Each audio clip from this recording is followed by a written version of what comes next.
Жақында мен өз өмірім жайлы кітап бастадым. Әр бетінде менің күрестерім, армандарым және мақсаттарым бейнеленген.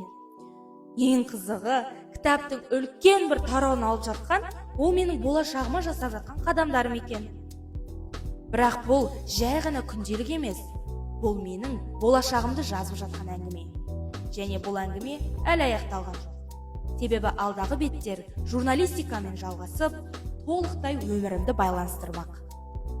Бұл қыздың жүрегі де, ойы да журналист болғым келеді деген арманмен толы болса, мен сол арманды мақсатқа айналдырдым.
But you're still looking at your dream, reviewing it every day and saying to yourself, it's not over until I win.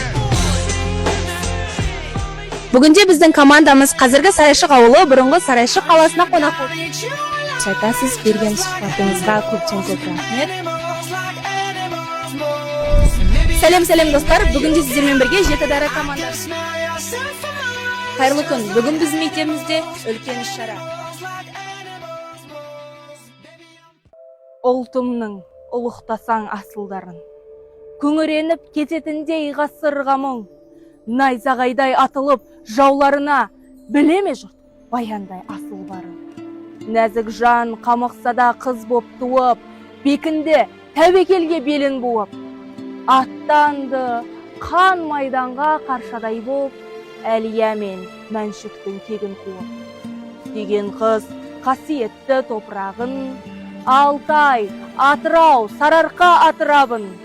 Жұдырықтай жүрегі сақтап қалды, қазналы Жидебай отырарын. Жауға қарсы жасалған батыл қадам, қайтпастай қайсарлығы батылға тән.